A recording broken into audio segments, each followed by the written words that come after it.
Hello my dear student, आपका अपने YouTube channel आर.के. वर्मा मैथ्स में स्वागत है। दोस्तों, आज मैं आपको बता दूं कि जैसा कि मैं ऑफलाइन क्लास में अपनी कोचिंग इंस्टीट्यूट पे सभी बच्चों को ये बताया था कि हिंदी में जो जो टिक लगवाया था वही पूरा का पूरा फंसा मेरे दोस्तों, ठीक है। और सभी बच्चों का पेपर बहुत ही बेहतरीन हुआ है। जितने मेरे यहाँ के स्टूडेंट थे उनका तो बहुत बेहतरीन हुआ है, और आप लोगों का जिन लोगों का पेपर बहुत अच्छा हुआ हो वो बिल्कुल कमेंट करें। और पेपर भी बहुत ईजी आया था, ऐसा भी नहीं था कि पेपर बहुत कठिन आया था आप सबका हो जाए, नहीं बिल्कुल नहीं, पेपर बहुत ही ईजी आया था। इसलिए क्योंकि कोरोना काल में देखा जाए तो सही से सभी का अध्ययन होना चाहिए, वो सही से हो नहीं पाया था ना। तो इसी वजह से जो भी एग्जामिनर ने पेपर सेट किया बहुत बेहतरीन पेपर सेट किया था, ताकि सभी बच्चों को पासिंग मार्क्स नहीं अच्छे मार्क्स मिलने के चांसेस हैं, ठीक है। तो मेरे दोस्तों, मैं अपने अनुमान से जितना टिक करवाया था उतना तो हूबहू फंसा। अब आपको ये देखना कि जितना मैं मैथ में आपको इंपॉर्टेंट टॉपिक इंपॉर्टेंट क्वेश्चन करा रहा हूँ कि सिर्फ और सिर्फ यही क्वेश्चन आप पढ़ के जाइए, इससे हट के एग्जाम में कुछ नहीं आने वाले हैं। तो दोस्तों आप विश्वास करो, यही बात होने वाला बता रहे, एकदम सच्चाई है, यही 100% सही बातें हैं, ठीक है। तो चलो हम अपने क्वेश्चन पे चलते हैं। आज हाइट एंड डिस्टेंस की टॉपिक है, वहां से कुछ रिलेटिव क्वेश्चन इंपॉर्टेंट देखेंगे, उसके बाद अगले चैप्टर में चलेंगे, ठीक है। बिल्कुल चैप्टर वाइज से हमने क्वेश्चन को चूज किया है, और बेहतरीन से बेहतरीन क्वेश्चन मैं आपको कराऊंगा, और वो क्वेश्चन सिर्फ जो आपके एग्जाम में टपकेगा, ठीक है। चलो, एक क्वेश्चन आया क्या कि एक मीनार की ऊंचाई 20 मीटर लंबी है, यानी 20 मीटर है, जमीन पर बनने वाली इसकी छाया की लंबाई 20 करड़ी में 3 मीटर है, सूर्य का उन्नयन कोण ज्ञात कीजिए। यार बहुत इजी क्वेश्चन है ये, एक नंबर में आपके ऑप्शनली में पूछे जाने की पूरी चांसेस है, ठीक है मेरे भाई। चलो, पहले नंबर तो हम आपको बता दें कि मीनार की बात क्या होती है। मीनार कुछ इस तरह से होता है, एकदम जमीन पर खड़ा हुआ, जैसे एक मंदिर होता है, एक मंदिर का जो ऊपर वाला सिरा होता है उसको हम मीनार कहते हैं। या कहीं पर मूवी वगैरह में देखे होंगे तो बहुत पतला सा ऐसे लंबा सा बना रहता है, और वहाँ पर लोग जाते हैं, वहाँ से लंबा यानी ऊंचाई का रहता है, वहाँ पर लोग जाते हैं बैठकर, उससे वहाँ से आगे बाहर की सब चीज़ें देखते हैं, वहाँ की सीनें देखते हैं। तो उस तरह से आपका क्या होता है, मीनार होता है, ठीक है। चलो, अब ये मीनार तो आपका इस तरह से हो गया। अब मीनार से जमीन यही होगा, ठीक है। अब कह रहा क्या, मीनार की लंबाई जो है वो कितना है, 20 मीटर है मेरे दोस्तों, ठीक है। ये मीनार की लंबाई होगी। अब देखो यहाँ कहीं पर सूर्य होगा मेरे दोस्त, सूर्य तो यहीं कहीं पर होगा, और सूर्य की प्रकाश की किरणें जब ऐसे पड़ती हैं तो इसका जो देखो ये हमारा मीनार है, सूर्य की प्रकाश की किरणें पड़ी तो परछाई नीचे जमीन पर ही बनता है। तो परछाई हमारा कितना है, 20 करड़ी में 3 है। अब इन दोनों लाइनों को आप आराम से मिला दीजिए, तो ये हो गया हमारा ए बी, और ये हो गया हमारा सी। तो यहाँ पर जो बनने वाला कोड है उसी कोड का मान ज्ञात करना, ठीक है। तो ऐसे तो आप देखो, मान लेते हैं ऑप्शन में तो आप डायरेक्ट टिक कर दोगे, वो भी मैं अभी आपको तरीका बता रहा हूँ। लेकिन जब मान लो ये एक नंबर में सॉल्व करने वाला, हल करने वाला आया हो, तो आप इसको कैसे करोगे। तो मैंने मान लिया कि माना ए बी एक मीनार है, माना ए बी एक मीनार है जिसकी ऊंचाई ध्यान से बढ़िया से पढ़िए मेरे दोस्त, और वीडियो को लोगों तक ज़्यादा से ज़्यादा शेयर करो ताकि सभी को इसका फायदा मिल जाए। जिसकी ऊंचाई 20 मीटर तथा मीनार की छाया BC बराबर 20 करड़ी में 3 मीटर है, इसलिए त्रिभुज ABC में। अब यहीं पर थोड़ा सा आपको देखना है। देखिए, जब त्रिभुज का आप यहाँ पर देखते हैं कि एक त्रिभुज है, और उस त्रिभुज में ये देख लीजिए कौन कौन सी भुजाएं मालूम है। तो यहाँ पर देखा जा रहा है लंब मालूम है, आधार मालूम है। तो लंब और आधार में संबंध देने वाला व्यक्ति कौन है, tan थीटा है। तो tan थीटा बराबर क्या हो जाएगा, लंब बटे आधार। लंब आपका हो जाएगा 20 और आधार हो जाएगा 20 करड़ी में 3।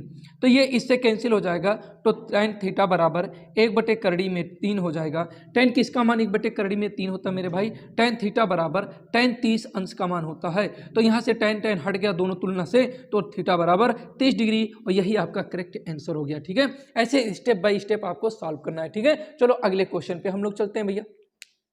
चलो, ये एक और क्वेश्चन बहुत इंपॉर्टेंट है। देखिए, वो पहले 40 नंबर तक मैं 5 में करवा दिया था, तो इसीलिए आप इसको 41 मानिएगा, इससे पहले वाले को। और ये 42 नंबर है, और बहुत इंपॉर्टेंट क्वेश्चन है, इसको बढ़िया से समझिए और सुनिए, क्योंकि ऐसे क्वेश्चन आपके बहुत ही इंपॉर्टेंट बनने, ये क्वेश्चन एकदम से इंपॉर्टेंट है। देखिए, समुद्र तल से 75 मीटर ऊंची लाइट हाउस के शिखर से देखने पर 2 समुद्री जहाजों के अवनमन कोण क्रमशः 30 और 45 अंश है। यदि लाइट हाउस के एक ही ओर एक जहाज दूसरे जहाज के ठीक पीछे हो तो 2 जहाजों के बीच की दूरी ज्ञात कीजिए। बहुत बढ़िया क्वेश्चन है, पहले समझो। कह रहा क्या कि एक समुद्र है, और उस समुद्र के किनारे एक लाइट लगाया गया है, एक लाइट हाउस है जो खंभे में लगा हुआ है, और लाइट का जो प्रकाश है उसी प्रकाश के यानी लाइट के एक ही ओर दोनों समुद्री जहाज हैं। तो लाइट जो होता है कुछ इस तरह से होगा, हाँ, हमने इसको क्या कहा, लाइट हाउस। चलिए ये लाइट हाउस मान लेते कोई घर ही है, ठीक है। अब यही खंबे के एक ही ओर, तो मैंने बाएं तरफ रख लिया, एक जहाज हमारा यहाँ पर होगा, ठीक है। और यहाँ से जब देखा जा रहा है तो पहले देखो नदी है, ये नदी है, तो नदी का जो वैल्यू होता है, यानी जो नदी होगा वो तो समान होगा, हाँ, यानी जो हम कहें धरती की बात करें यहाँ पर, तो जो हमारा है नदी वो समान होगा। अब यहाँ पर से देखा जाए तो व्यक्ति इस नदी को, यानी यहाँ जहाज नंबर 1 है, जहाज की बात करें तो जहाज फर्स्ट है, इसे हमने ए मान लिया। और जब ए जहाज है तो ये देख रहा तो ऑनमन कोड, तो यहाँ पर इसको देखेगा तो इसको हम मिलाएंगे, तो यहाँ पर जो कोड बनना है वो 30 अंश का कोड बनना है। लेकिन कुछ दूरी पर यहाँ पर आने पर वो जहाज क्या हो जा रहा है, एक दूसरी जहाज मिल गई जो बी नाम से हो गया, और यहाँ से जब इसको हम मिला रहे हैं तो इसका जो कोड बन रहा है वो ऑनमन कोड 45 अंश हो रहा है। ऑनमन कोड का मतलब यहाँ से देखने पर बनना, तो देखो इसका एकांतर कोड यहाँ पर बनेगा और इसका एकांतर कोण यहाँ पर बनेगा 45 अंश, और दोनों के बीच की दूरी कहा था, तो दोनों के बीच की दूरी को हमने मान लिया x, दोनों की डिस्टेंस हमने मान लिया x, और यहाँ की डिस्टेंस हमने मान लिया y, ठीक है। और लाइट हाउस की बात अगर हम करें तो b मान लिया, तो c और d, तो मैंने लिखा यहाँ पर माना, ये 4 नंबर का क्वेश्चन है, माना 4 में भी आ जाता है, कभी कभी 6 नंबर में भी आ जाता है। माना CD एक लाइट हाउस है, एक लाइट हाउस है, तथा ए व बी दो जहाज हैं, ठीक है। इसलिए अब इसकी हाइट हम ले लेते हैं h, इसकी हाइट क्या लेते हैं भैया, h ले लेते हैं, ठीक है। अब यहाँ पर हम लिखते हैं, इसलिए त्रिभुज ये इस 45 डिग्री वाले में पहले आ जाए मेरे दोस्त, BCD कोई भी त्रिभुज आप ले सकते हैं, चाहे बड़ा वाला पहले लीजिए चाहे छोटा वाला, ठीक है। तो मैं लिखूंगा tan 45 बराबर हाउस है, जिसकी ऊंचाई दिया हुआ प्रश्न में, मैं सिर्फ h इसलिए मान रहा हूं ताकि कैलकुलेशन थोड़ा सा इजी हो जाए अभी। और a व b दो जहाज हैं, तो हमने त्रिभुज किसकी बात कहा, BCD, यानी इस त्रिभुज की बात कहा, तो tan थीटा बराबर, यानी tan 45 बराबर लंब बटे आधार लंब बटे x y, ये y माना गया तो y हो जाएगा। अब इसका मान 1 है तो h बटे y हो जाएगा, तो h बराबर कितना हो जाएगा, y हो जाएगा, ठीक है। इस तरह से आप समीकरण नंबर 1 इसको मान सकते हैं। पुनः त्रिभुज क्या है, ADC में अगर आप कहेंगे तो tan 30 अंश बराबर लंब बटे आधार 2 टुकड़ों में है, तो 30 अंश का मान क्या होता है भाई, 1 बटे करड़ी में 3, और h और x, तो x रहने देंगे, लेकिन y की जगह पे हम रख सकते हैं h रख सकते हैं, बात समझ में आया। अब इधर इसका गुणा कर देंगे तो x प्लस h बराबर करड़ी में 3h। मेरे दोस्त मैंने इसलिए h रखा क्योंकि अभी लास्ट में देखो इसका 75 दिया है, तो मैं रखूंगा, अभी अंक का वैल्यू आसानी से सॉल्व होने में थोड़ा आसान हो जाता है। तो x बराबर करड़ी में 3h माइनस h हो जाएगा, और यहाँ से मैं h कॉमन करूंगा तो करड़ी में 3 माइनस 1। अब यहाँ पर h का वैल्यू 75 रख सकते हैं और करड़ी में 3 माइनस 1। तो ये इस तरह से आपका क्वेश्चन बहुत ही आसानी से सॉल्व हुआ, और ये बेहतरीन स्टेप बाय स्टेप लगाने का फायदा क्या है कि एग्जाम में आपको अच्छे से अच्छा नंबर भी मिल जाएगा। चलो अगले क्वेश्चन पे चलते हैं जो इंपॉर्टेंट है। चलो एक और क्वेश्चन जो आपके लिए बहुत ही इंपॉर्टेंट क्वेश्चन है, ठीक है। देखो क्या कह रहा है कि सड़क के एक ओर स्थित एक मकान के सड़क के दूसरी ओर, देखिए अगर मान लेते हैं ये कोई आपका सड़क है, तो सड़क के एक ओर आपका मकान है, ठीक है, और दूसरी ओर एक मीनार है, ये देखो, और दूसरी ओर स्थित मीनार के शिखर से मकान की छत, तो भैया मकान की छत तो यही होगी, तो चलो मैंने इसको पैरेलल मिला दिया। अब देखो यहाँ से जब इसको देखा गया, मकान की छत को देखा गया, तो यहाँ पर इसका जो औन्मन कोण बनना है, औन्मन कोण की बात कह रहा है, देखो औन्मन कोण क्रमशः 45, तो ये 45 अंश बनाया। लेकिन जब यही क्या कर रहा है, छत के, यानी जो मकान है, मकान की छत से 45 अंश, और मकान के आधार, जब आधार को हम देख रहे हैं तो कितने अंश का कोण बना रहा है भैया, 60 अंश का बना रहा है, ठीक है। तो अब इस तरह से देखा जाए तो मैं इसका नाम रख दिया, AB कोई आपका मकान है और CD आपका कोई मीनार है, और E बिंदु पर ये पैरेलल मिलाने की वजह से, अब देखो एकांतर होने के नाते ये 45 अंश इधर बन जाएगा, और इसका एकांतर यहाँ होगा, तो इसलिए ये 60 अंश हो जाएगा, ठीक है। अब देखो आगे पढ़ते हैं, यदि मकान की ऊंचाई 10 मीटर है, भाई यहाँ पर इसका ऊंचाई दिया है 10 मीटर, तो 100% ये भी ऊंचाई 10 मीटर होनी चाहिए, हाँ कितना होना चाहिए, 10। अगर आप पूरा का पूरा h मानते हो, मीनार की पूरी ऊंचाई h मानते हो, और 10 आपको मालूम चल गया, तो शेष ऊंचाई कितनी होगी, h माइनस 10 मीटर होगा।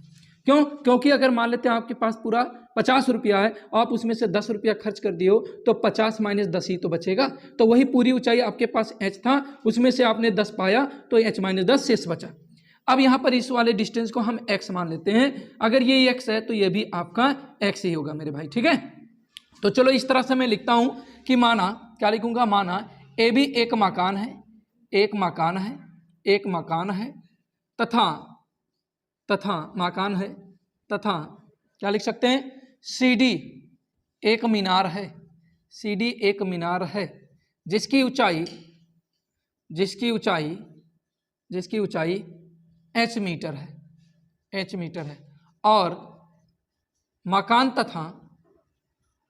तथा सड़क, ऐसे डिटेल्स में आप लिखना एग्जाम में मेरे दोस्त। और मकान तथा सड़क के बीच की दूरी, सड़क के बीच की दूरी x मीटर है, x मीटर है। तो इस तरह से आप कौन सा त्रिभुज यूज कर सकते हैं, ये छोटा वाला त्रिभुज पहले ले लीजिए या पूरा बड़ा वाला त्रिभुज लीजिए। तो चलो पहले हम छोटे वाले त्रिभुज की बात करते हैं, मतलब इस वाले त्रिभुज की। अगर इस त्रिभुज की बात करें तो इसका नाम हो जाएगा, दिख रहा है ना रेड पेन, त्रिभुज ACE में। बोलिए दिख रहा कि नहीं, चलो दिख रहा भैया। तो आगे हम लिखते हैं क्या कि tan 45 और बड़ा लिखें, चलो त्रिभुज ACE, अब दिख रहा है ऐसे हो, चलो ठीक है। अब यहाँ पर हो जाएगा कितना कि हम लिखेंगे यानी tan 45, क्यों 45 लगाएंगे, क्योंकि ये हमारा लंब मालूम है और ये हमारा आधार मालूम है। तो ये हो जाएगा h माइनस 10 और बटे क्या हो जाएगा x, ठीक है। तो इस तरह से देखा जाए तो 45 अंश का मान 1 हो जाएगा और यहाँ इस तरह से इसको हम लिखेंगे, इस x का यहाँ मल्टीपल होगा। ये उन बच्चों के लिए भी है जो एकदम वीक हैं, उनको भी समझ में आ जाएगा। बस इसी क्वेश्चन को पढ़ के समझ लीजिए अच्छे से, बस और कोई दिक्कत आपको नहीं होने पाएगा, ठीक है। तो x का मान तो इतना मालूम हो गया। चलिए आगे लिखते हैं पुनः त्रिभुज कौन से, BCD में। तो BCD की बात करेंगे तो tan 60 अंश बराबर लंब की बात करें तो पूरा h है लंब मेरे दोस्त। जब इस त्रिभुज की बात करोगे, ये पूरे त्रिभुज की बात करोगे तो इसमें लंब ये है और आधार x है, आधार x। tan 60 अंश का मान करड़ी में 3, h बटे x की जगह पे क्या लिखेंगे, h माइनस 10। इधर इसका गुणा करेंगे तो करड़ी में 3h माइनस 10 करड़ी में 3 बराबर h। हमने कहा इसको इधर लाओ तो करड़ी में 3h और ये h इधर आएगा तो माइनस h और इसको इधर भेजेंगे तो 10 करड़ी में 3। बोलो कोई दिक्कत। अब यहाँ से हमने देखा कि दोनों में से h कॉमन हो रहा है, तो जैसे h कॉमन लोगे तो करड़ी में 3 माइनस 1 बराबर क्या बचेगा, 10 करड़ी में 3 हो जाएगा। हमें h निकालना था तो 10 करड़ी में 3 बटे करड़ी में 3 माइनस 1 हो गया मेरे दोस्त। आंसर तो यही, लेकिन अगर मान लेते हैं मीनार की ऊंचाई यही होगी, लेकिन आपको और आगे तक बैलेंस करना है, आंसर को और अच्छा बनाना है, तो आपको क्या करना पड़ेगा, 10 करड़ी में 3 और करड़ी में 3 माइनस 1, ऊपर करड़ी में 3 प्लस 1 से हर का परमीकरण। अगर यहाँ माइनस है तो प्लस से ऊपर नीचे मल्टीपल, प्लस है तो माइनस से ऊपर नीचे मल्टीपल। इनका करोगे तो 10 करने 10, लेकिन करड़ी 3 का करड़ी 3 में गुणा होगा तो 3 हो जाएगा और 10 का 3 में गुणा 10 3 30। अब इसका 1 में होगा तो 10 करड़ी में 3, ठीक है। चलिए तो अब ये दोनों का वर्गांतर बन जाएगा तो 3 माइनस 1, तो ये हो जाएगा 30 प्लस 10 करड़ी में 3 बटे 2। 2 से इसको काटोगे तो ऊपर हो जाएगा 15 और 2 पंचे 10 करड़ी में 3, इतना मीटर होगा। लेकिन मेरे दोस्तों आपको एग्जाम देना है, यहीं तक आंसर कीजिएगा, आगे ले जाने की कोई ज़रूरत नहीं है। चलो अगले क्वेश्चन पे चलते हैं। चलो और क्वेश्चन हम लोग लेकर आए हैं। इससे पहले मैं कुछ बात आपको बता दूं, वो बताना ये है कि कल की वीडियो कंप्लीट हो नहीं पाई थी मेरे भाई, तो इसीलिए आज वहीं से आगे मैं कंटिन्यू कर रहा हूँ, ठीक है। तो देखो यहाँ पर 45 नंबर क्वेश्चन जो कि बहुत ही इंपॉर्टेंट क्वेश्चन है आपके एग्जाम में आने वाले, ठीक है। और आप सब पूरा का पूरा पढ़ लिया करो, क्योंकि यही क्वेश्चन आपको पूरे के पूरे मार्क्स से दिलाएंगे। ये बात समझ लो, मैथ के सुन लो एकदम ध्यान से कि ये मैथ के जितने भी मैं क्वेश्चन आपको करा रहा हूँ ना, सभी के सभी एग्जाम में आपके फंसेंगे, ठीक है। चलो अब ये बहुत बेहतरीन क्वेश्चन है, हाइट एंड डिस्टेंस का ही एक बहुत लाजवाब क्वेश्चन है जो आपको बहुत ही कठिन लगता है, लेकिन ये 6 नंबर्स वाले क्वेश्चन है। मैं यहाँ नहीं तो आप फिर देख नहीं पाओगे। ये 6 नंबर्स वाले मार्क्स यानी 6 मार्क्स वाले क्वेश्चन है मेरे भाई, तो कम से कम इसको बेहतरीन से सीख लो, समझ लो, ठीक है। चलो, किसी मीनार के आधार से ए तथा बी दूरी पर एक ही रेखा में स्थित दो बिंदुओं क्रमशः ए और बी से देखने पर मीनार के ऊपरी सिरे के उन्नयन कोण पूरक पाए जाते हैं। सिद्ध कीजिए कि मीनार की ऊंचाई करड़ी में ए बी है। चलो कोई दिक्कत नहीं, बस आपको समझना क्या है। एक मीनार बना लो पहले। चलो मैंने इधर एक मीनार बना दिया, इसका नाम हमने रख दिया ए और बी। ए बी इसकी हाइट मैंने मान लिया h, क्योंकि हमें सिद्ध करना है। तो ये आपका मीनार हो गया, मीनार लिख भी दिया मैंने आपको, देखो ये मीनार हो गया। अब मीनार के आधार से ए दूरी पर जाने पर एक बिंदु आपको मिला, और फिर यहीं से वही दूरी और आगे तक आप जा रहे हैं तो आपको एक दूसरा बिंदु मिला, तो इसको मैंने सी लिख दिया, इसको हमने डी लिख दिया। ठीक है, जब आपने ये पहला बिंदु पाया तो ए दूरी पर मिला और दूसरा बिंदु आपने पाया यानी डी, तो ये पूरा का पूरा डिस्टेंस कहाँ से लिया जाएगा, मीनार से, तो ये बी मिला आपको। बात समझ में आया मेरे भाई? यही सबसे ज़्यादा जरूरी समझने वाली चीज़ थी।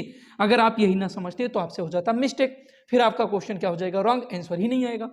अब आप यहाँ से इसको मिलाइए, इस बिंदु को और इस बिंदु को। जब आप ऊपर देख रहे हो तो यहाँ पर जो कोण बन रहे हैं ये कोण एक दूसरे के क्या है मेरे भाई, पूरक कोण है। और पूरक कोण वो कहलाता है जब दो कोणों का मान यानी किन्हीं दो कोणों को जोड़ दिया जाए और उसका मान कितना आ जाए, 90 आ जाए, तो उसी को हम पूरक कोण कहते हैं मेरे भैया। बात समझ में आए? तो यानी यहाँ पर अगर हमने थीटा मान लिया तो 100% ये 90 माइनस थीटा होगा, क्योंकि दोनों को आप जोड़ेंगे थीटा थीटा कट जाएगा, 90 बचेगा। बात इतनी समझ में आया? तो जो सॉल्व करने का तरीका हुआ, आप डायग्राम बनाओगे और लिखोगे माना ए बी एक मीनार है, माना ए बी एक मीनार है। देखिए पूरा लिखने का तरीका आपको मालूम होना चाहिए। एग्जाम में सबसे बड़ी बात होती है, अगर आपको लिखने आ रहा तभी जाके आपको अच्छे नंबर मिलने वाले हैं, नहीं तो फिर आपको नंबर अच्छे नहीं मिलेंगे। फिर तो आप कहोगे भैया हमने तो पूरा का पूरा सॉल्व किया था और मिला नंबर क्या, कुछ नहीं मिलने वाला है, तो एग्जामिनर आपके साथ गलत किया। लेकिन ऐसा कुछ नहीं होता है, जब आप लिखोगे अच्छा तो नंबर भी पाओगे अच्छा। ठीक है, जैसा कि मैंने वीडियो बना के बता दिया कि आपको कॉपी किस तरह से लिखनी है, आप उस वीडियो को पहले जाके देखिए। माना ए बी एक मीनार जिसकी ऊंचाई एक मीनार जिसकी ऊंचाई h मीटर है, जिसकी ऊंचाई h मीटर है। ठीक है, अतः ए बी सी, चलो लिख देते हैं, अतः समकोण त्रिभुज, बहुत अच्छे से डिटेल्स में लिखना, 6 नंबर्स का क्वेश्चन है इसीलिए। अतः समकोण त्रिभुज ए बी सी में, पहले इस छोटे वाले त्रिभुज की बात कर रहे हैं, तो इसको हम लिख सकते हैं क्या, tan 90 माइनस थीटा। अब कहोगे tan क्यों लगाया? अरे मेरे भाई मैं आपको बता दिया हूँ, लंब मालूम है, आधार मालूम है, लंब और आधार में संबंध व्यक्त करने वाला tan ही होता है, तो लंब h हो गया और आधार आपका a हो गया। tan 90 minus theta cot theta होता है। आपको नहीं मालूम है तो थोड़ा सा ट्रिग्नोमेट्री का एक वीडियो में बनाया हूँ, 7 वीडियो, उनको आप जाके आराम से पढ़ लीजिए, 2-3 स्टार्टिंग का ही पढ़ना पड़ेगा। अब पुनः मैं लिखूंगा, देखो यहाँ नीचे हो सकता, चलो थोड़ा बहुत दिखेगा, पुनः त्रिभुज ए बी डी में, जब ए बी डी की बात हम कर रहे हैं तो इसमें देखा जा रहा है तो tan थीटा मिल गया, और tan थीटा बराबर लंब बटे आधार, आधार की जगह पे मेरे भाई बी है, तो इसे लिख दिया मैंने समीकरण 2। अब मैं लिखता हूँ क्या, समीकरण 1 गुणे 2 से, समीकरण 1 का नाम है cot थीटा बराबर कितना है, h बटे a है, और दूसरा क्या है, tan थीटा बराबर h बटे b है। तो भाई आपने गुणा करने क्या कहा, तो बाएं पक्ष का बाएं पक्ष में गुणा होता है, तो cot theta into tan theta एक साथ हो जाएंगे, और इनका जब गुणा होगा तो h बटे a गुणे h बटे b हो जाएगा। तो दोस्त tan थीटा और cot थीटा का गुणा किया जाता है तो इन दोनों का गुणा 1 होता है, और इधर गुणा किया जाएगा तो h स्क्वायर बटे ए बी, इनका गुणा इधर कर दिया जाएगा तो बचेगा क्या, h स्क्वायर बराबर ए बी, और h का मान निकालना है तो करड़ी में ए बी। जो आपको प्रूव करना था वो बहुत बाकायदे आ गया और आप इसको अच्छे से समझ भी गए होंगे। चलिए अब हम लोग पहुंच गए हैं कहाँ पर, रचना पे। ठीक है, और रचना के सबसे इंपॉर्टेंट क्वेश्चन आप कर लीजिए जो आपके एग्जाम में पूरी तरह से फंस जाए। ठीक है, चलो इसमें क्या कह रहा है वो बहुत अच्छे से हम समझते हैं, और इस क्वेश्चन में थोड़ा सा वो क्या करेगा, लैंग्वेज भी चेंज करेगा, थोड़ा सा इसका मॉडल चेंज करेगा। ठीक है, तो मॉडल क्या चेंज करेगा वो भी मैं आपको समझा दे रहा हूँ। देखिए कह रहा क्या कि 3.0 सेंटीमीटर त्रिज्या के वृत्त के किसी बिंदु P पर स्पर्श रेखा खींचना। ठीक है, तो इसको हम बहुत अच्छे से सीखेंगे और समझेंगे। देखिए को क्या कि अगर 3 सेंटीमीटर की जगह पे ये 6 सेंटीमीटर व्यास पूछ सकता है, 6.0 सेंटीमीटर व्यास की बात कह देगा, तो इससे भी हम क्वेश्चन को सॉल्व करेंगे। व्यास की बात कर रहा तो उसे हम आधा कर देंगे तो त्रिज्या हो जाएगा। चलो आप कलम उठाइएगा, पटरी लीजिएगा, प्रकार लीजिएगा और उससे आप काम करना शुरू कीजिएगा। पहले 3 सेंटीमीटर त्रिज्या का एक वृत्त बना लीजिएगा। सबसे पहले 3 सेंटीमीटर त्रिज्या का एक वृत्त बनाइएगा जिसका केंद्र O मान लीजिएगा, ठीक है। अब परिधि पर कोई बिंदु P ले लीजिए, परिधि पर कोई बिंदु P लीजिएगा, ठीक है, और इससे इसको यहाँ से मिला दीजिए। मिलाने के बाद आपको क्या, इतना तो आप काम कर लेंगे, बोलो हाँ है ना, कर लोगे। फिर इसके बाद क्या करना है, लंगड़ा प्रकार की नोक को यहाँ पर रखना है और इसको ऐसे चाप लगाना है। चाप लगाने के बाद बिना घटाए बढ़ाए यहाँ पर आइए, नोक को रखिए और पहला चाप लगाइए। पहला चाप 60 अंश का लगेगा, फिर एक चाप लगाइएगा और फिर एक चाप लगेगा तो 60 अंश का हो जाएगा। तो इस तरह से 60, 60, 120। लेकिन हमें क्या करना है कि जो स्पर्श रेखा होती है उस पर त्रिज्या लंब होती है, तो हमें यहाँ 90 डिग्री का एंगल बनाना है। जबकि 60 और 60, 120 बना लिया, तो मेरे भाई मैं 60 बना लिया और इसमें से हमको 30 चाहिए। तो 30 बनाने के लिए क्या करना पड़ेगा, प्रकार के नोक को यहाँ पर रखिए और इससे कम थोड़ा सा बढ़ाइए, मतलब लंगड़ा प्रकार को ऐसे रहेगा, थोड़ा सा इसको सिकोड़ लीजिए, थोड़ा सा कम कर लीजिए और फिर यहाँ पर ऐसे चाप लगाइए। फिर वहीं पर बिना घटाए बढ़ाए यहाँ पर नोक रखिए और ऐसे चाप लगाइए। दोनों चाप एक दूसरे को कट करेंगे और वहीं से P को यहाँ से मिला दीजिएगा। मिलाते हुए इसे आगे की तरफ बढ़ा दीजिएगा और यहाँ पर T रख दीजिएगा, यहाँ पर R या S रख दीजिएगा और यही आपका अभिष्ट स्पर्श रेखा हो जाएगा। ठीक है मेरे भाई, वीडियो को 1-2 बार थोड़ा सा आप रिवर्स कर लीजिएगा, थोड़ा सा फॉरवर्ड कर लीजिएगा, आप उसको देख लीजिए। सर्वप्रथम अब इसके रचना के पद कभी कभी पूछता है तो लिखिएगा कि सर रचना के चरण या रचना के पद, ऐसे आप हेडिंग डालिएगा बनाने के बाद रचना के पद। रचना के पद में आपको क्या लिखना है वो बढ़िया से समझिए। आपको क्या लिखना है, सबसे पहले लिखिएगा कि 3 सेंटीमीटर त्रिज्या का एक वृत्त खींचा, पहला पॉइंट। दूसरा पॉइंट, जिसका केंद्र O है, या पूरा इसे मिला के भी लिख सकते हो। सर्वप्रथम एक 3 सेंटीमीटर त्रिज्या का एक वृत्त खींचा जिसका केंद्र O है, तथा परिधि पर एक बिंदु P लिया जिसको O से मिलाया।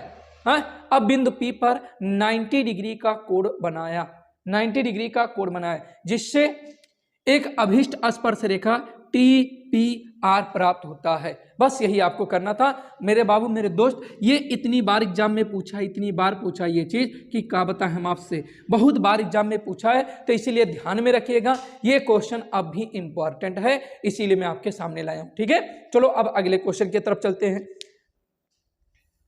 चलो, ये भी रचना का बहुत बेहतरीन क्वेश्चन है और ये भी एग्जाम में पूछे जाने की संभावना है। देखिए, इस पे 2 तरह के क्वेश्चन, अगर ये एग्जाम में नहीं आता है, रेखाखंड का क्या करना है, विभाजन नहीं आता है, तो आपको मैं बता दूं कि इसी तरह का वैल्यू बिल्कुल दिया रहेगा और वहां पर पूछेगा एक दूसरे त्रिभुज की रचना करना। या तो त्रिभुज की रचना करने वाला पूछ सकता है या तो रेखाखंड का विभाजन करना, दोनों में से एक ही आएगा। बल्कि मैं दोनों बताऊंगा आपको, रेखाखंड का विभाजन करना मैं आपको सिखा रहा हूं।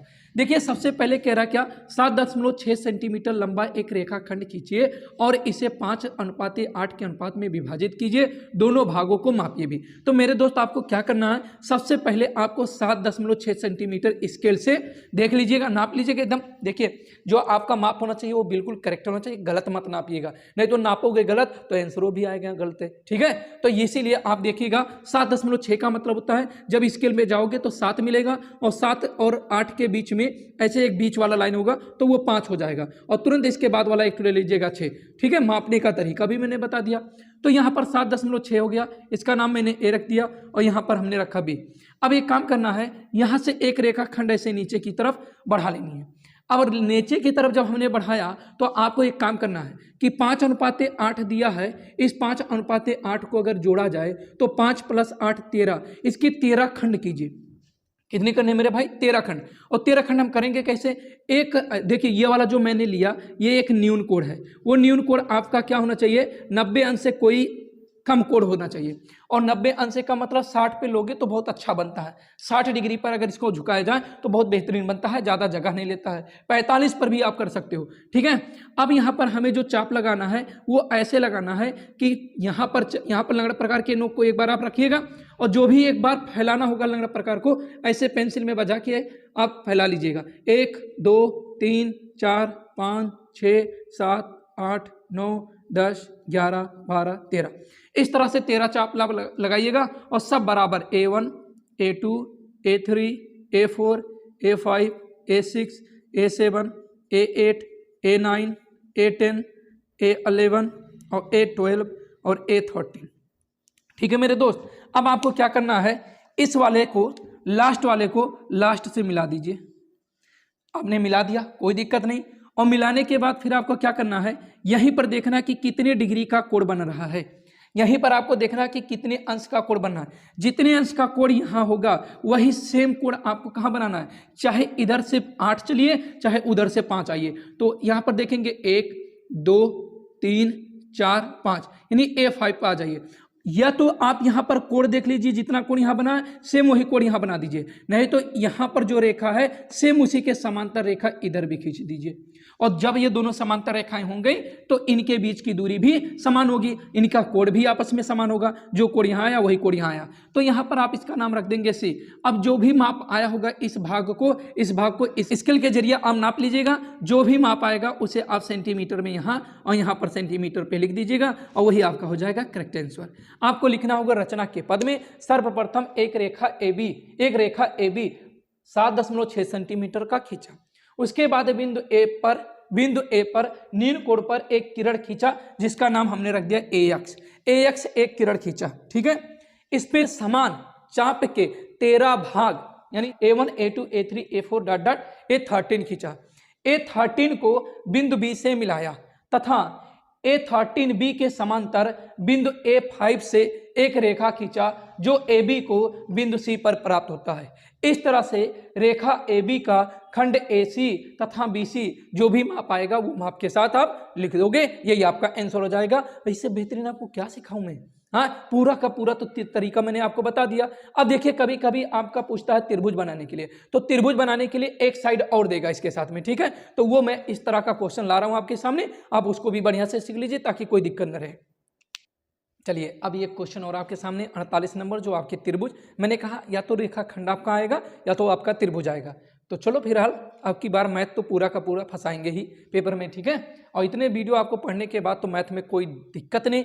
आप पूरे जीवन नहीं कोचिंग किए होंगे या आप पूरा क्लास नहीं किए होंगे, फिर भी आपको इतने क्वेश्चन पढ़ने से आपके मैथ में 70 में 70 नंबर पूरी तरह से आ जाएंगे। ठीक है, वीडियो को पढ़ के चाहे हम एक दिन भी कोचिंग ना पढ़े हो, एक दिन भी क्लास नहीं की हूँ, कोई दिक्कत नहीं। बस इस वीडियो को देखने के बाद तो आपका पूरा 70 का 70 तो क्लियर है, अगर आप यूपी बोर्ड के स्टूडेंट हैं मेरे दोस्त। ठीक है, चलो इस क्वेश्चन को बहुत बेहतरीन तरीके से हम सॉल्व करेंगे और देखिए क्या कैसे करेंगे। देखिए एक त्रिभुज ABC बनाइए जिसमें AB बराबर 6 सेंटीमीटर है और कोण A बराबर 30 डिग्री है और कोण B बराबर 60 डिग्री हो।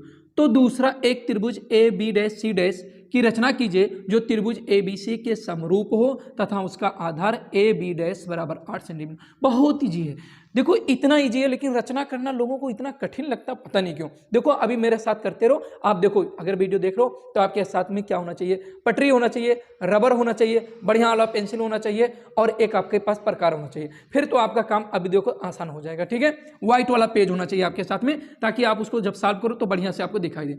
सबसे पहले कह रहा है एक त्रिभुज ABC की रचना कीजिए जिसमें AB बराबर आपका 6 सेंटीमीटर, तो हमने 6 सेंटीमीटर लिखा और बनाया और ये AB। अब हमसे कह रहा है क्या, थोड़ा सा वो नीचे बना ले क्योंकि प्रश्न से वो टकरा जाएगा। ठीक है, ये AB हमने खींच लिया, 6 सेंटीमीटर की एक रेखा AB खींच सकते हैं, बिल्कुल से खींच सकते हैं। अब आप क्या लीजिएगा, आप अपने पास चाँदा ले लीजिएगा, उस चाँदे में 30 अंश का कोण देख लीजिएगा, नहीं है तो आप प्रकार की सहायता से 30 अंश बना लीजिए। अब कोण A यहाँ पर बिंदु A पर हमने कोण कितने अंश का, 30 अंश का कोण अंतरित किया तो कोण ये 30 अंश का हो गया। कोण यहाँ पर B पर हमने 60 अंश का कोण अंतरित किया और ये हमारा 60 अंश का हो गया। मेरे भाई मेरे दोस्त इतना तो आपको समझ में आ गया होगा, बोलो हाँ ना। और जब ये दोनों एक दूसरे को कट करते हैं तो यहाँ पर हमने बिंदु कर दिया C, एक त्रिभुज ABC की रचना होगी। ठीक है, अब हमको क्या करना है, हमने कहा बिंदु A से 8 सेंटीमीटर तक लंगड़ा प्रकार जो आपका रहेगा उसको फैला लीजिएगा और एक चाप लगाइएगा। चाप कुछ इस तरह से लगेगा और ये इसको ला के यहाँ तक मिला दीजिएगा। जैसे यहाँ पर मिलेगा उसका नाम रख दीजिएगा B'। बात मेरे समझ में आया दोस्त। अब यहाँ पर B' से BC के समांतर, जितना ये समांतर रहेगा वैसे यहाँ पर या समांतर कीजिए या 60 अंश का कोण बना है तो 60 अंश के कोण पर एक दूसरी रेखा खींच दीजिएगा, ऐसे एक रेखा खींचिएगा।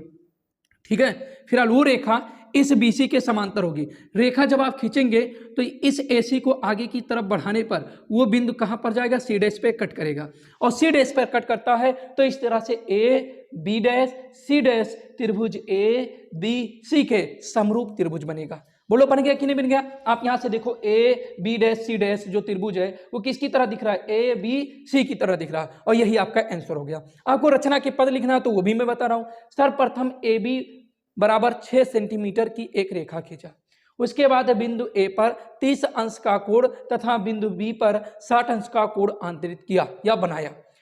दोनों रेखाएं एक दूसरे को बिंदु C पर प्रतिच्छेद करती हैं। इस प्रकार एक त्रिभुज ABC की रचना होती है। पुनः ध्यान दीजिएगा, बिंदु A को केंद्र मानकर 8 सेंटीमीटर का एक चाप लगाते हैं तथा AB को आगे की तरफ बढ़ाते हैं तो वह B' पर प्रतिच्छेद करता है। अब ध्यान से सुनिएगा, अब B' से एक रेखा BC के समांतर खींचते हैं जो AC को बढ़ाने पर C' पर काटती है। इस प्रकार A,B',C' समरूप त्रिभुज ABC के प्राप्त होता है। बस यहीं पर आपका हो गया आंसर। इतना आपको रचना के पद लिखना और 6 नंबर बड़ी आसानी से आपको मिल जाएगा, पर आपको ये करने आना चाहिए। ठीक है मेरे भाई, चलो अगले क्वेश्चन पे चलते हैं। चलिए ये इस क्वेश्चन पर आप अभी से इंपॉर्टेंट कर दो मेरे भैया, अब की बार यही एग्जाम में पूरी तरह से फंस जाएगा, और सभी क्वेश्चन तो फंसने हैं लेकिन ये तो कतई नहीं करने वाला है। सिर्फ यहाँ 6 की जगह पे 8 दे सकता है, और या तो फिर यही 6 वाला ही फंसेगा, कोई दिक्कत नहीं है। देखो मैं तीनों पेन उठा लिया, ठीक है, तीनों कलर के पेन को उठा लिया हूं और अच्छे से मैं समझा रहा हूं। ये बहुत ही बेहतरीन क्वेश्चन है, ठीक है। चलो समझो, कह रहा है 6 सेंटीमीटर त्रिज्या का एक वृत्त खींचिए, और कह रहा है केंद्र से 10 सेंटीमीटर दूर एक बिंदु से वृत्त पर स्पर्श रेखा युग्म में खींचना कीजिए और उनकी लंबाइयां माप कर लिखिए। कोई दिक्कत नहीं, बड़ी आसानी से हम काम करेंगे। सबसे पहले 6 सेंटीमीटर त्रिज्या का एक आप वृत्त खींच लीजिएगा। तो ये 6 सेंटीमीटर त्रिज्या का कुछ वृत्त ऐसे इस तरह से हो जाएगा, जिसका केंद्र आपको मालूम हो जाएगा, उसे आप O लिख दीजिएगा। अब इस केंद्र से आप 10 सेंटीमीटर की दूरी, यहाँ केंद्र से ध्यान दीजिएगा, केंद्र से 10 सेंटीमीटर की दूरी पर एक बिंदु का नाम रख दीजिएगा P। कितनी दूरी है? 10 सेंटीमीटर। इतना तो आप काम कर लोगे मेरे भाई, बोलो इतना तो हो गया होगा, बोलो हाँ इतना काम हो गया। अब इसके बाद आपको क्या करना है, मैं दूसरे पेन से आपको समझा रहा हूं। अब इस रेखा OP का अर्धक कीजिए। अर्धक करने के लिए क्या करना पड़ता है, लंगड़ा प्रकार के नोक को यहाँ पर रखिए और आधे से अधिक आपको लगे क्या, यहाँ से बस इतना थोड़ा सा कम ऐसे फैला लीजिए और ऊपर चाप लगाइए और नीचे लगाइए, बिना घटाए बढ़ाए फिर से लंगड़ा प्रकार के नोक को यहाँ पर रखिए और पुनः चाप लगाइए। ये दोनों चाप एक दूसरे को कहीं ना कहीं इस तरह से कट करेंगे मेरे भैया, ठीक है। ये दोनों एक दूसरे को कट करते हैं और जहां पर आप कट करते हैं वहीं पर आप मिडिल पॉइंट कर दीजिएगा, यानी M से दर्शा दीजिएगा, ठीक है। अब आपको क्या करना है कि आपने सही अर्धक किया है तो यहां से यहां तक की दूरी जितनी आएगी, यहां से यहां तक की भी दूरी वही आएगी। फिर लंगड़ा प्रकार के नोक को रखिए और यहां तक बढ़ा लीजिए। बढ़ाने के बाद एक डुप्लीकेट वृत्त की रचना कीजिए। एक डुप्लीकेट वृत्त की रचना, डुप्लीकेट का मतलब हो गया डाटेड वृत्त का आप रचना कीजिए। और ये डाटेड वृत्त क्या करते हैं, ओरिजिनल वृत्त के, देखिए ध्यान से देखिएगा, ओरिजिनल वृत्त के परिधि को 2 बिंदुओं पर कट करते हैं। और जिन 2 बिंदुओं पर इन्होंने कट किया, देखिए यहाँ पर वो दोनों बिंदु हैं, ये ओरिजिनल वृत्त को कहीं पर 2 बिंदुओं पर काटते हैं। तो इसका नाम हम रख देते हैं क्या, P तक कर दिया मैंने, इसका नाम हमने रख दिया R और इसका नाम हमने रख दिया S। अब यहाँ से आप इन दोनों को मिला सकते हैं। इससे पहले आप क्या कीजिए कि यहाँ से जो त्रिज्या होती है कुछ इस तरह से इनको और यहाँ से इनको मिला दीजिए, और वही जहाँ मिलते हैं ध्यान दीजिएगा, यहाँ से यहाँ तक मिला देना है। O से R को मिला दीजिएगा, O से S को मिला दीजिएगा और पुनः R से P तक और S से P तक मिला दीजिएगा। यही आपके अभीष्ट स्पर्श रेखा होंगे मेरे दोस्त, यही अभीष्ट स्पर्श रेखा होंगे और ये एग्जाम में पूछा जाएगा, ध्यान देना। इसीलिए मैं आपको ये चीज़ बता दे रहा हूँ। और आपको क्या करना, नाप के इसकी लंबाई निकालनी है, यानी स्केल के जरिए PR बराबर PS, दोनों स्पर्श रेखाएं हैं तो दोनों स्पर्श रेखाएं आपस में बराबर होती हैं, ठीक है। और इनके माप जो होंगे वो सेम टू सेम जो भी आए वो आप लिखोगे सेंटीमीटर में। रचना लिखना होगा तो क्या रचना लिखोगे वो भी मैं बता दे रहा हूँ। सर्वप्रथम एक वृत्त 6 सेंटीमीटर त्रिज्या का खींचा जिसका केंद्र O है तथा O से 10 सेंटीमीटर की दूरी पर एक बिंदु P लिया। इस तरह से रेखा OP प्राप्त होता है। अब रेखा OP का अर्धक करते हैं जिसका अर्धक बिंदु M प्राप्त होता है। अब एम को केंद्र मानकर एम पी या एम ओ त्रिज्या का एक वृत्त खींचते हैं जो 6 सेंटीमीटर वाली त्रिज्या या ओ केंद्र वाले वृत्त के परिधि पर दो जगहों पर आर तथा यस पर प्रतिच्छेद करता है। बात इतनी समझ में है। अब ओ से आर तथा ओ से एस को मिलाया, उसके बाद आर को पी से तथा एस को पी से मिलाने पर क्या प्राप्त होता है? अभिस्पर्श रेखा। इतना रचना के पद लिखना था मेरे भाई, इससे ज्यादा आपको कुछ करना नहीं है। ये पूरा का पूरा रचना तक मैंने कंप्लीट करा दिया, ठीक है। इसके बाद आपके रचना में कुछ आने वाले नहीं है, आप निश्चिंत रहो पूरी तरह से, इसके आगे कुछ नहीं। अब वृत्तों से संबंधित क्षेत्रफल से कुछ क्वेश्चन इंपॉर्टेंट है वो मैं आपको करा देता हूं, और पृष्ठीय क्षेत्रफल यानी 9वां लेसन और 10वां लेसन मैं कल करा देता हूं, ठीक है। फिर उसके बाद बचेगा आपका कौन सा लेसन? आपका बचेगा 11 लेसन सांख्यिकी। सांख्यिकी का ऑलरेडी मैं वीडियो बना दिया हूं जो यूपी लेखपाल करके, आपकी इच्छा तो डिटेल्स में वहां से आके पढ़िएगा, बाकी तो मैं इंपॉर्टेंट क्वेश्चन आपके सामने कराऊंगा ही कराऊंगा, ठीक है। तो पूरा का पूरा टॉपिक आप पढ़िए, लोगों तक शेयर कीजिए, और अगर आप चैनल पर नए हो तो सब्सक्राइब कर लीजिए, क्योंकि जितना टॉपिक आपको हाई स्कूल की चाहिए वो पूरा का पूरा इधर मिलेगा। अगर कोई कंपटीशन एग्जाम की तैयारी करते हैं तब भी आपको मिलेगा। अगर आप ऐसे व्यक्ति इस वीडियो को देख रहे हो कि जो पढ़ाई से रिलेटिव चीजें नहीं उनको मालूम है, या आप ऐसे गार्जियन देख रहे हो जो कि आपका सिर्फ लड़का पढ़ता है, तो आप इस वीडियो को वहां तक उनके तक शेयर कीजिए ताकि उनका भी कोई फायदा हो, ठीक है मेरे दोस्तों। जय हिंद दोस्तों।